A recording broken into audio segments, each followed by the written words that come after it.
Louise. Hello.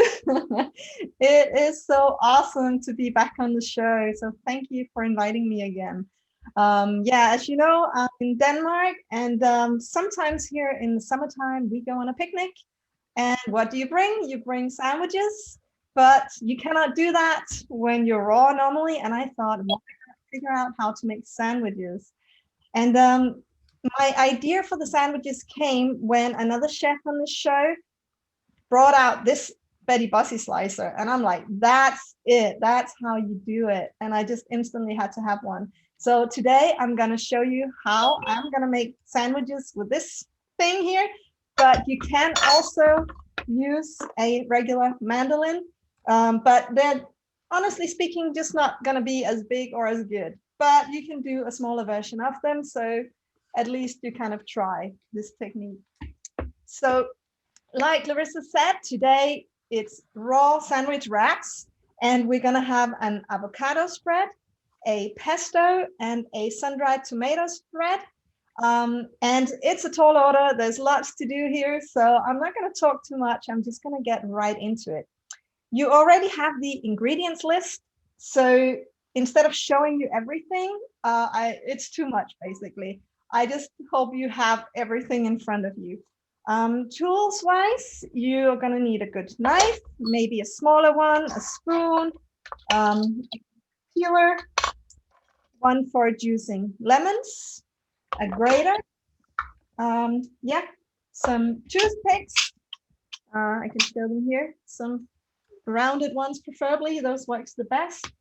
Yeah, those are the most important things, right?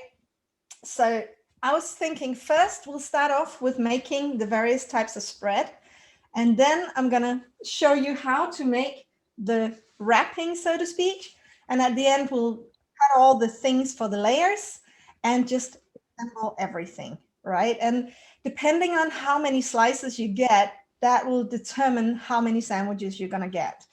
I'm aiming for 3 squares. That might be 6, but we'll see, maybe more, maybe less. It all depends on the zucchini. Basically, this is a hit and miss when it comes to zucchinis, because if they're too soft, it's not going to happen. And if they're perfect, you're gonna get amazing sandwiches. Okay, but I bought so many that I should have enough to demonstrate that some of them will work at least. So I'm thinking, why not just start with the pesto, because that's where I'm going to use the food processor, and it's kind of quick because you just throw everything in the food processor. So let's do that first. And for this recipe, I took some spinach. Oh, I can hold it here. Some spinach, put it in the freezer, and just freezed it and unfreezed it, defrosted it, whatever you call it in English. And so that just goes in the food processor there. And then you should have 35 grams of cashews, right? And put it in there as well. And next up, we'll do the pine nuts. So that's about a tablespoon of pine nuts in there. I hope those of you who are cooking along can keep up, or I hope you had measured it right away, because like I said, we have a lot to go through today. But add that to the food processor. Then we are gonna have a quarter of an avocado, and that is to make it all. Let's cut that one up, and hopefully it's a good one. That's always so interesting, whether they are decent or not. Oh, it'll work. It'll work. There, I'll just remove the bad bit there and take all of it. It's not ideal, but it'll work. There. I might need some more. I'm just going to take the other bit as well.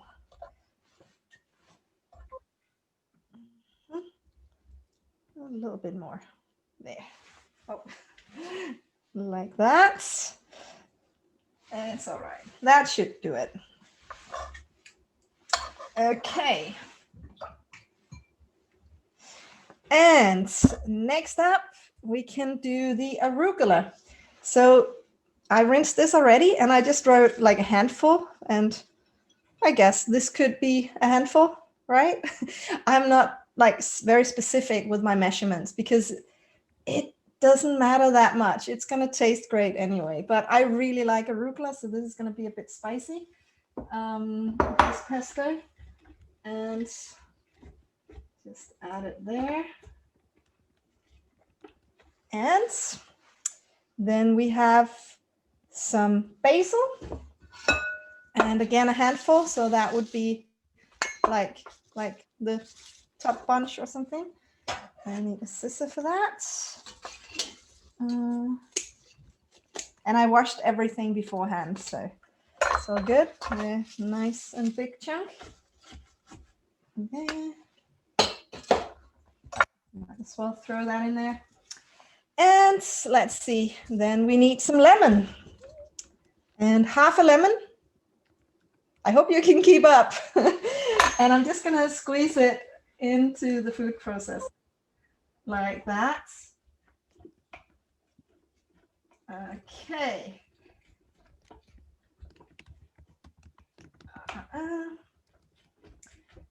And one of the things I like to do with my dishes is to add some things that gives the dish a little bit of a zing. And I don't know if you know what I mean by zing, but it's something that gives it a little pep or a special kind of taste.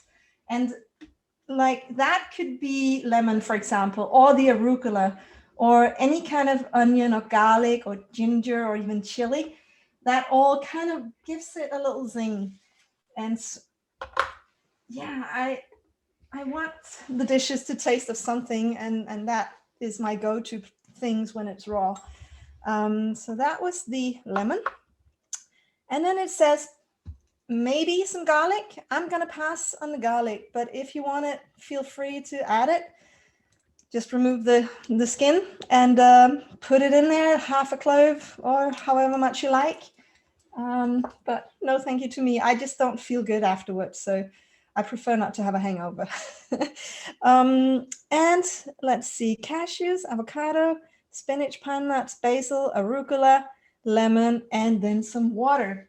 And because I want to see the consistency of it, I'm just going to add a little bit to start off with, and then start and stop, and then later see how it's going. So I start with one. And here. Yeah.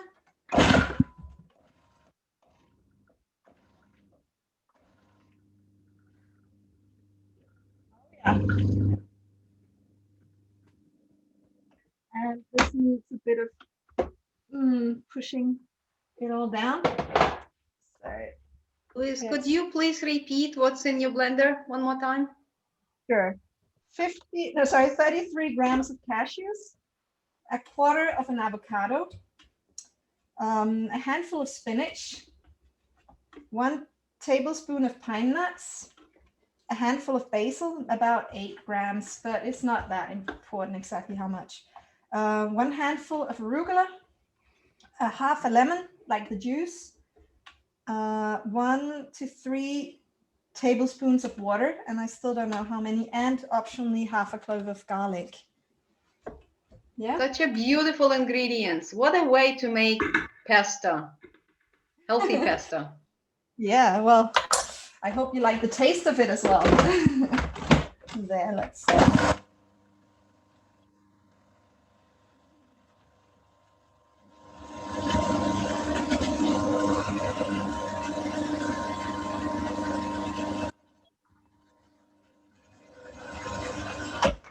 Looking good so far.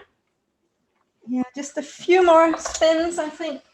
with this, and no more water needed. It's got perfect consistency. So you just kind of try and see how much water it needs for you to get it like this, like slightly creamy, but without being watery.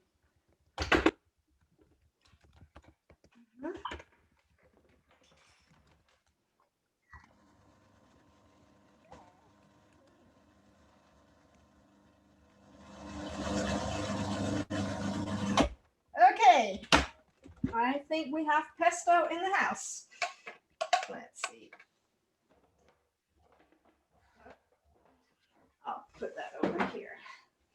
And for presentation, you could put it in a nice little bowl. Oh, well, that's just not bowl.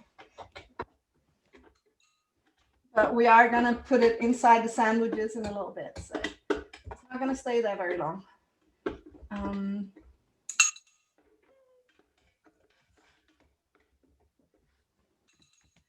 How do other people normally make pesto? Like, so have you ever tried to make it? Oh, she's not there.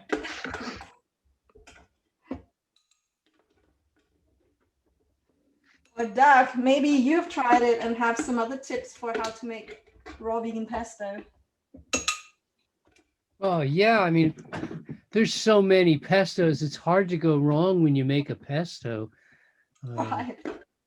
My niece makes a phenomenal pesto, and it's really, really minimalistic.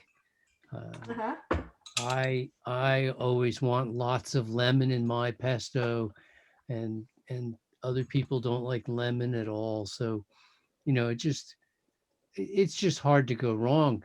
You could have a pesto that's basil and cilantro, and you're almost done, other than a little bit of pine nut. Some people put avocado in, as you did. I like that very much.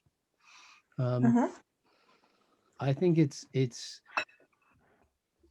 gosh, I mean, I think what you said was probably right as you could get. It doesn't matter. Yeah, make pesto, just gonna love it.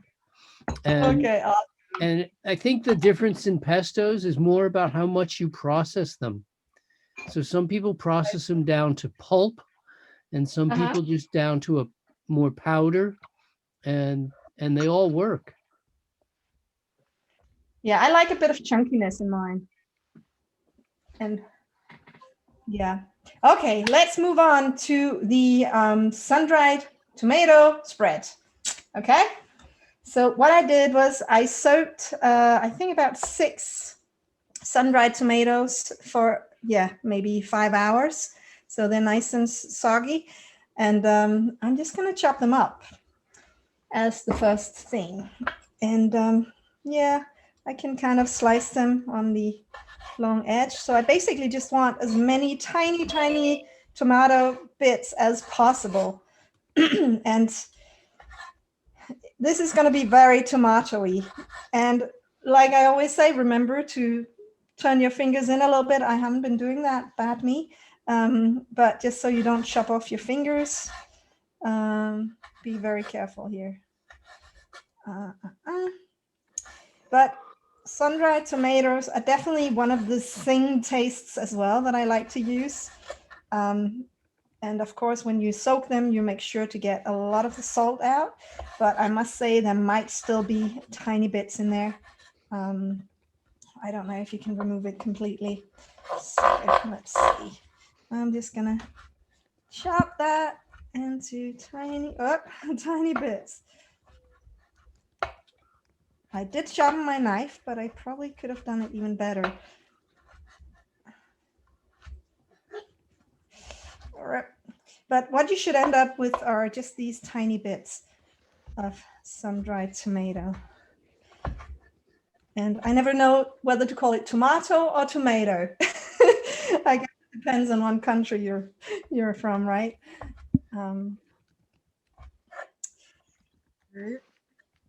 Okay. And next up, I'm gonna use some mushrooms. And I actually got a question from somebody saying, can you eat raw mushrooms? And well, I've always done it, never considering whether you could or not.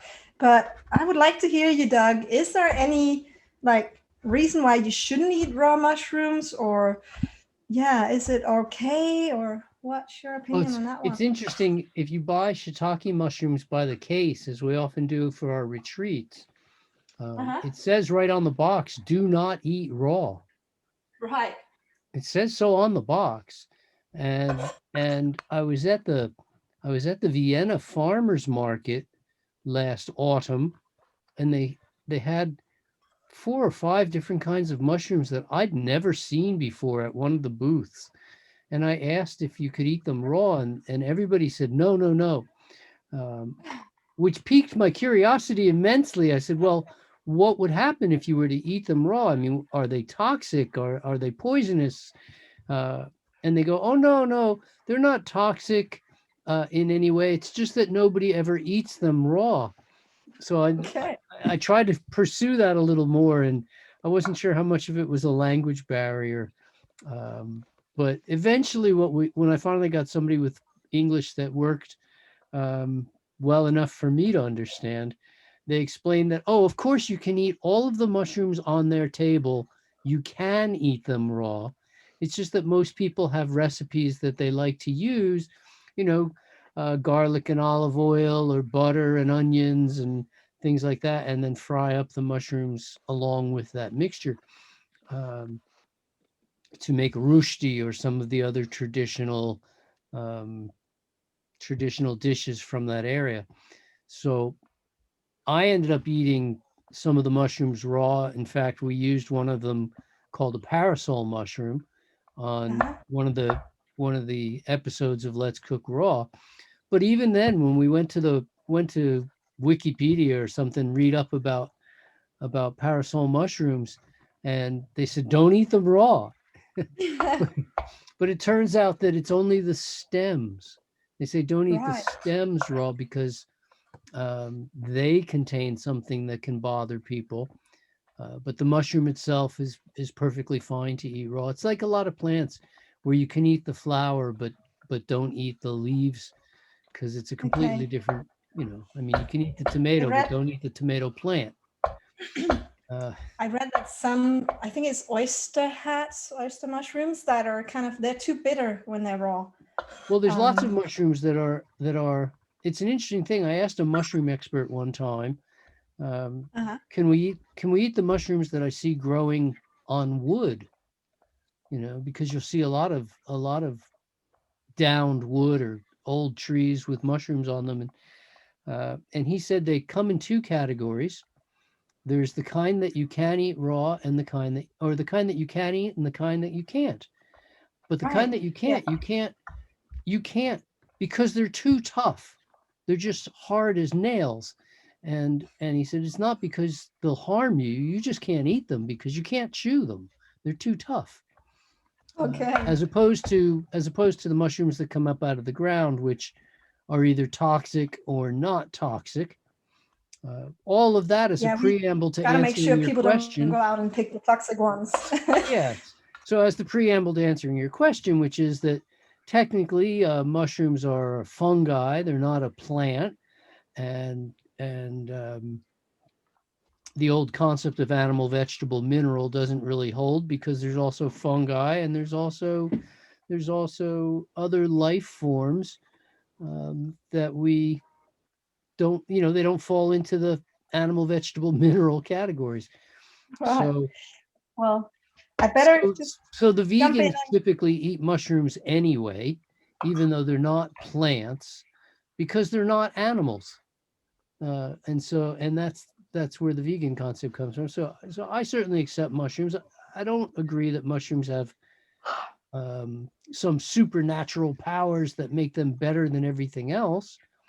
Hmm. Uh, and how you prepare your mushrooms is is critical to the enjoyment of the mushroom. So if you're making stuffed mushrooms, for instance, it's very nice to peel the mushrooms because the texture is much more enjoyable uh, without having that outside tough skin.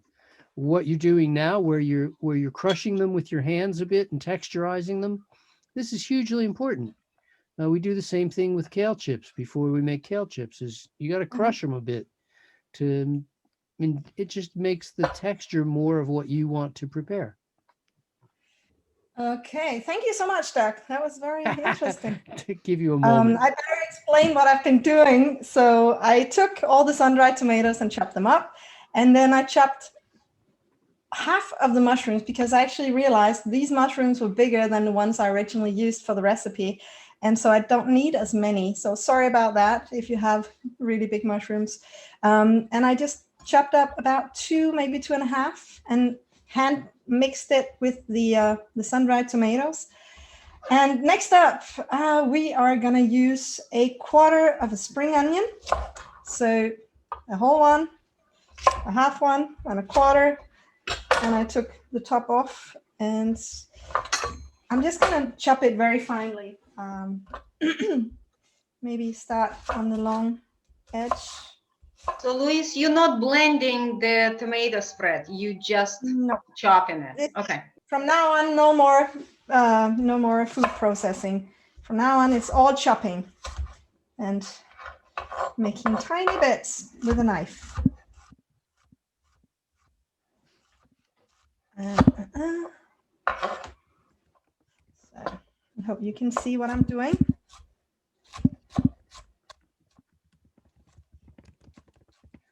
And the onions, like I said, it also gives it that kind of zing. And we're gonna get to a herb, I would guess it is, very soon. That also gives it a bit of zing. And it's kind of my alternative to garlic. And let me introduce it to you in a second. Just gotta get these. I really prefer spring onions because they're not quite as strong as the white or red round onions, but it still gives them a little bit of an oniony zing. So let's add that. And this is more or less what's going to give the sandwiches their taste. Okay, and again, just massage it all really well together. And I hope you remember to wash your hands. There. Okay. Rinse my hands. And so that little thing I was talking about is something called ramsons. And I have it wild in my garden, and it looks like this. And they have a mild taste of garlic. And here in Denmark, you can also get it as like dried herb.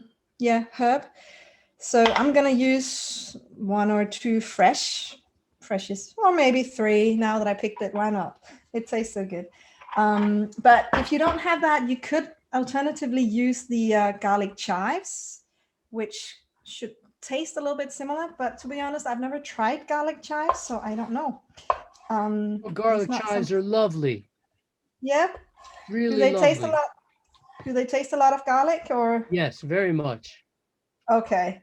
So it's a brilliant alternative to using garlic if you don't like using that. But here, like, these ramsons, they grow wild in the forest. So I guess it's a very Scandinavian thing, maybe? No, they grow everywhere here in England. Okay. They're everywhere. They're just out right now. They're just coming into flower now. Awesome. They do remind you, or look like a bit like a plant that's really toxic. I don't know the English word for it. Liljekonvaller in Danish. So you got to be very careful to make sure you get the right one if you pick them in the forest. But yeah, they add a really nice flavor for sure. I can even smell it, like the garlicky smell here. And again, just massage it in. So that's all that goes in this sun-dried tomato spread. So 5 to 6 sun-dried tomatoes, 2 mushrooms this time. I wrote 4, but you see if it works for you. And then either 1 or 2 fresh ramsons, or a teaspoon of dried ramsons, or if you have some garlic chives, you can use those as well. So there, that's it. And I'm all covered in stuff now. Okay. Right. So 2 down, and we got 1 more to go, and then the slicing, the wrapping, and making the sandwiches themselves. So next up is the avocado spread. And for that, we need an avocado. And let's see if I think this one is better. Let's try this one.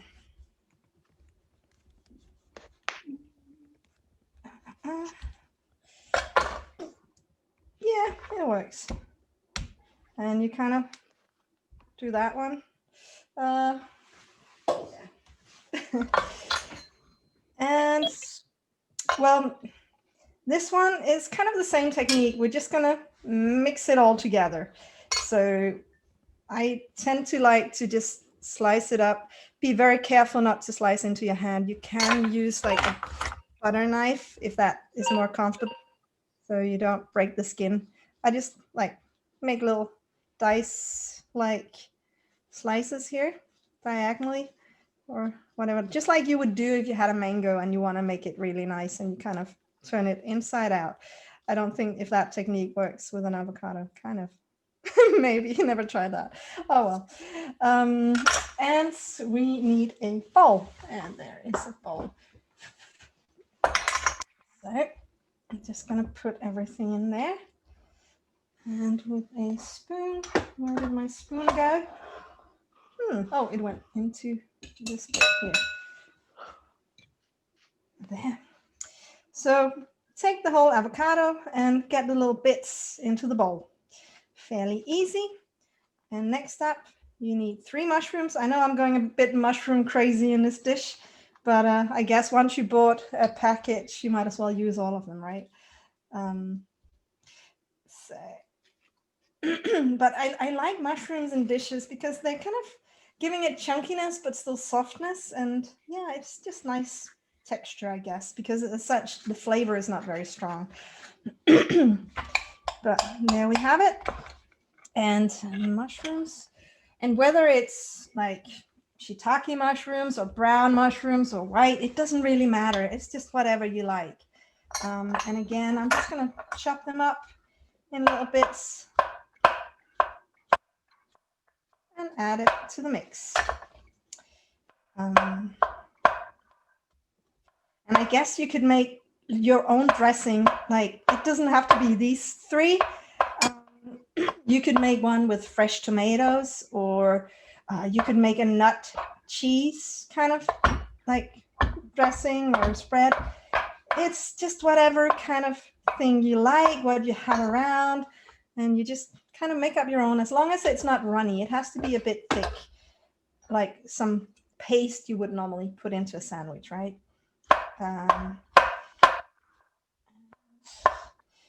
I do like the brown ones. I don't know why. Somehow, maybe it's because they remind me of the cooked ones when they're brown. That could be it. Lots of chopping here, and I've got too many things on my chopping board. And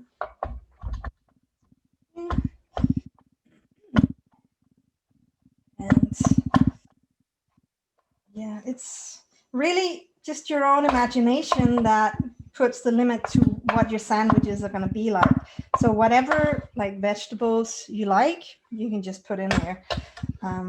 I just try to add the ones that I would normally put in a sandwich when I ate them with bread back then, 12 years ago. So they kind of look like it. And that would be, of course, the stuff I have over here: cucumbers, tomatoes, lettuce, sprouts, that kind of thing. But we're going to get to that in a bit. Yeah. How are people doing out there? Is anybody cooking along today? Do you know? I'm cooking along. You're cooking. That's awesome. A lot of people are cooking along. I'm always cooking looking along. through the audience, and I'm seeing a lot of people making food. Yeah? Yeah. Awesome. You want me to call out the names of all the people who aren't making food? No, I wouldn't do that. Oh, yes. But the beautiful thing is, You know, I mean, you're mentioning all the foods you're using, and again, it's mouth watering to watch.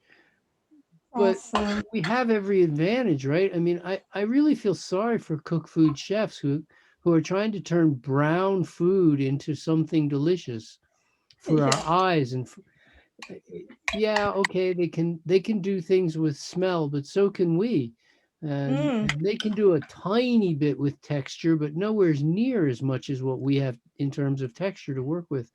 But then we've just got so much color and so much more profound flavor that you've got every advantage working for you. uh-huh. Yeah, it's really nice and fresh.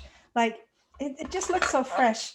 So next up, I'm gonna like take the chives, 8 to 10 of them, and just chop them up and throw them in there. And that's together with the lemon and the ginger is what's gonna give this spread a zing.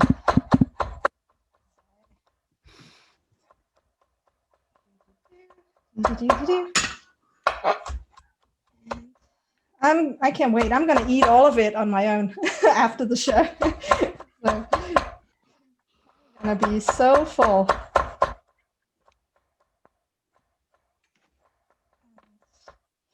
There. Just add it to the mix.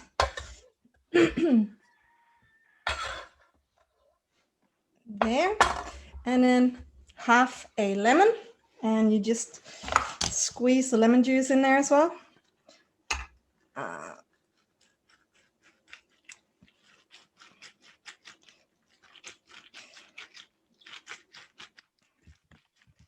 There. And luckily this one doesn't have any seeds in it. Always makes it easier. And all right. I just want everything in there. So last bit is some ginger, and this is kind of optional as well. If you don't like ginger, don't put it in if it's too strong for you. But I'm okay with it. So, and it looks like that. So I took a bit. I might not be using it all because I'm gonna grate it, and I can't grate all of it because I need a bit to hold on to. So I'm just gonna peel it and see how much is left and how much I can get in there. And like, So we if you finally get a found a bit of produce that you peel. yeah, actually the zucchinis are going to be peeled as well. So yeah, Exactly. Doug asked me if I peeled my mushrooms earlier, and no, I never do that because I'm not sure why, but apparently the texture is nicer when you peel them. Yeah, because they have a But pretty some tough cultures do. skin. Sorry? They have mushrooms have a pretty tough skin. Right. It's noticeable if you peel them. Right. Okay. I'll try one day. Never tried to peel it. It reminds me that you once said you tried to peel a grape, and Yes. Francesca, your daughter, she loved it. Oh my And God. from that day on, you had to peel grapes forever. Yeah, it's a bit of a problem.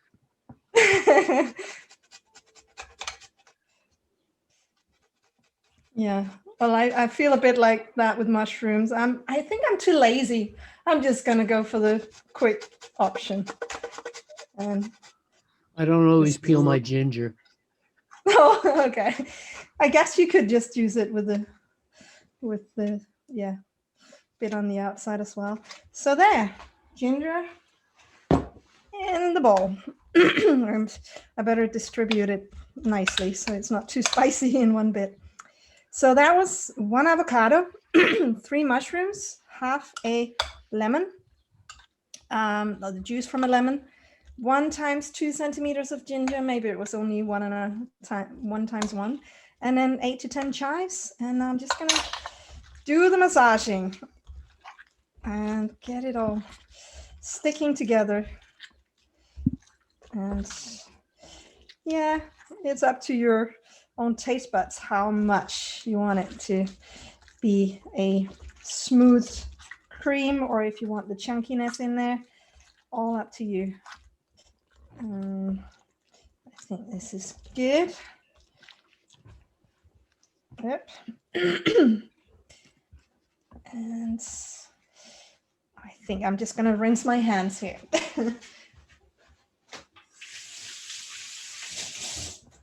Right. Okay, we better get those sandwiches made, right? So I got all three here. And next up, we are going for the squash, the zucchinis.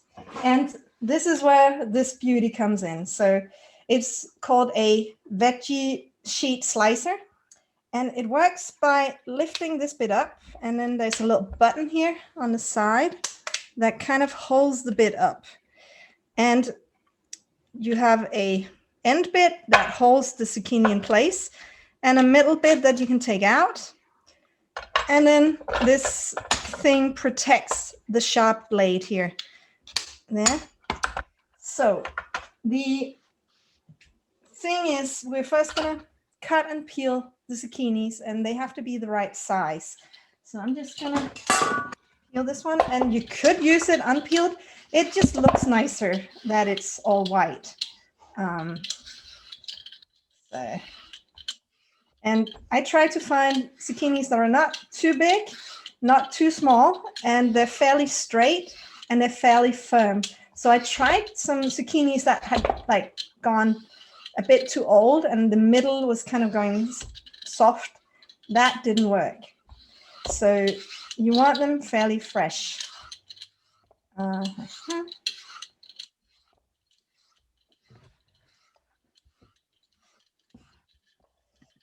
Okay, I'm just going to take off some of the green just for the beauty of it. Oh. And I'm very excited to see if I can make it work while you're watching, because I have tried some that didn't work, and it basically depends on the produce whether it works or not. But hopefully this is good. So as you can see here, the bit needs to be this long. So I'm just gonna measure it roughly by eye. I think I'm gonna use this end. So I'll cut off the end and like that. It might be a bit too long. Let's see. Nope, it's perfect like that. And this is where I'm gonna, I'm putting this way, taking the middle bits and adding into the middle there, and the end bit comes in there, and you kind of just push it so that it sits well. And now I'll remove the protection and lower the blade, and this is the exciting moment. Will it work or won't it? So depending on the zucchini. So I'm going to give it a little gentle press, but not a lot. And let's see. I want one really long, beautiful slice here. Oh, and my hands are all wet. So let's see. I'm very focused right now. I'll be silent. Oh, look at that. Look at that. That is amazing, right? And I just kind of separate it. Look An astonishing at this tool. Yeah, this huge bit, like piece. We're gonna make some amazing wraps here. So actually I cheated a bit. I already made some just to be sure that I got some good ones, because sometimes you get slices like this, or sometimes they break off, or it's just not happening. But when you get a good zucchini, it works really well. So let me just put that here on my little plate. And these bits we're not going to use. Those of you who don't have this tool, you can just go for the mandolin, or even on a grater up there. There's a little edge where you can use it as well. And I must admit, it's not going to work as well, but it's possible to make tiny sandwiches. So I tried already earlier, and you just take your zucchini and you make your long slices And I'll make a few here so that those of you who are cooking along can do the same.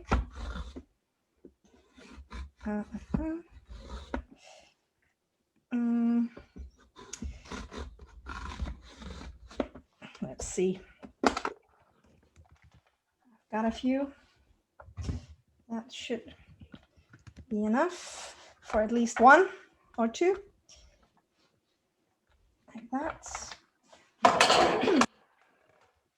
And well, you get the idea with this slicer. And I know that it's on the website, right?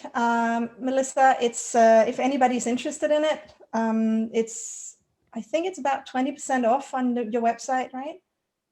Yes, if you can go to letscookraw.com resources, you'll see the picture, you click the link, there is a note there about the discount, and I think it's will be till the end of the month. Well, the company is supporting us, give us additional discount of 20%. If you don't win it today. Oh yeah, there's a draw. I'm gonna pick the lucky winner. That's so amazing. Somebody gets to win this one. Not this one, but one like it. Okay, well, let's get sandwich making, so to speak. And I need this platter. So now we're just gonna make the ingredients for inside the sandwiches. And if you're still making slices, please go ahead. You need maybe, let's see, at least 2 for each sandwich. But if they're really long, you can cut them in half, but wait with the cutting until you know how much you need. So we need some smaller bits of lettuce. Actually, I'm making a tiny bit bigger. That should still work.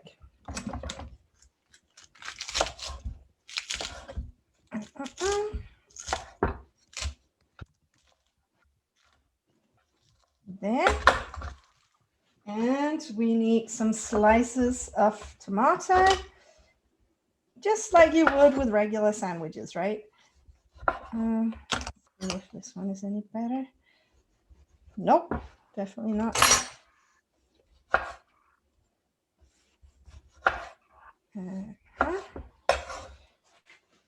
Just put everything on a plate so that it's ready for decoration.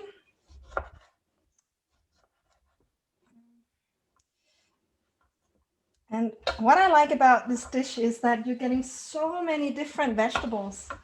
Like it's literally all the minerals and vitamins in one big bunch, right? And it is kind of high fat with avocados and yeah, cashews and with the pine nuts. So to be honest, I didn't calculate the calories in this meal, but it is on the higher fat side. But just make sure you get enough calories in each meal. Maybe from fruit, preferably. Okay, so I'm just gonna slice up some mushrooms as well. And this is just the slices we need here, not the small bits. And we're gonna take some radish. Again, make slices.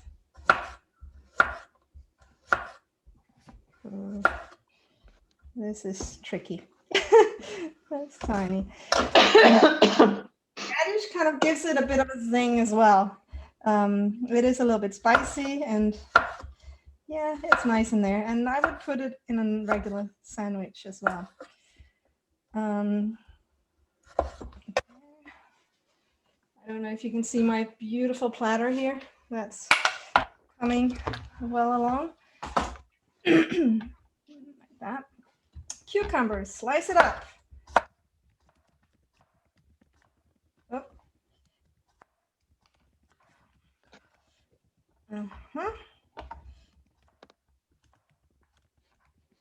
All right.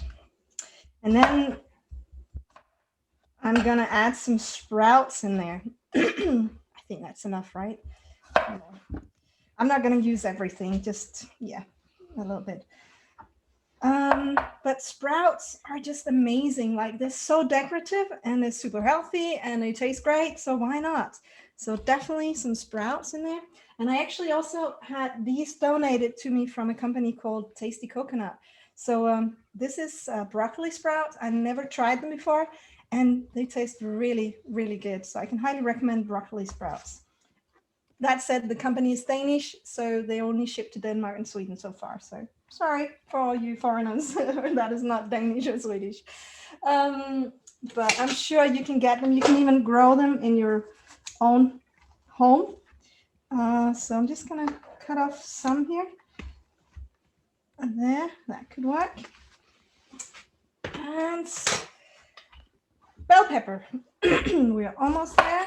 Again, just make some slices. You can chop them in half, depending on, like, if you're doing the mandolin size sandwiches, you want really small bits of everything because they're going to be tiny. But for the big ones I'm making, this should work. And then finally, an avocado. Oh, and a spring onion, of course. And again, you can choose to put whatever in here you want. It doesn't matter, whatever you like. And then I learned this neat little trick of cutting off the end like that, and a spoon. And you just kind of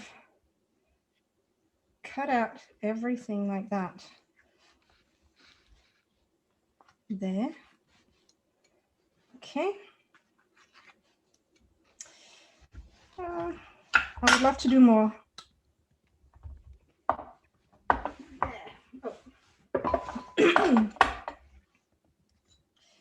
Just slice it along, cut off the tip, and scoop it out.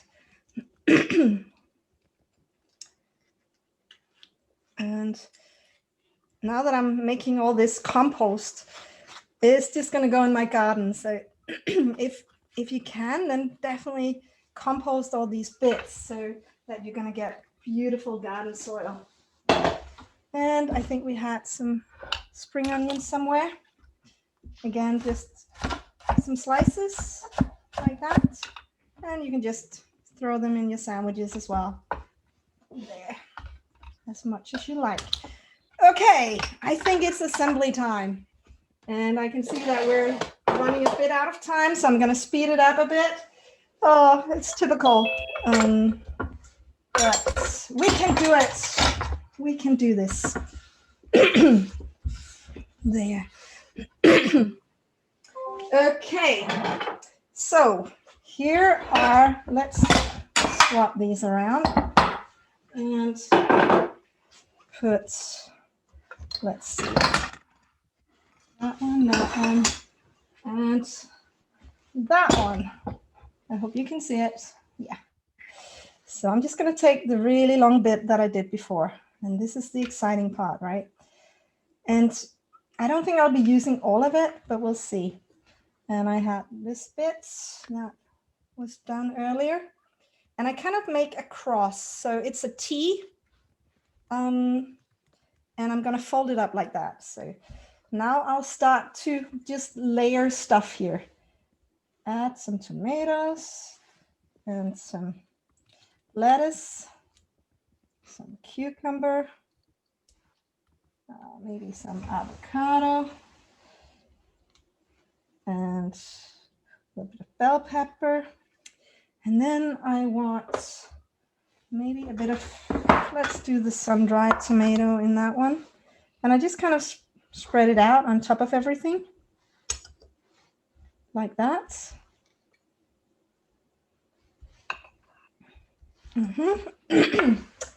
And let's see, I could do some of these sprouts like that. So it almost looks like a sandwich on its own like that with no top on it.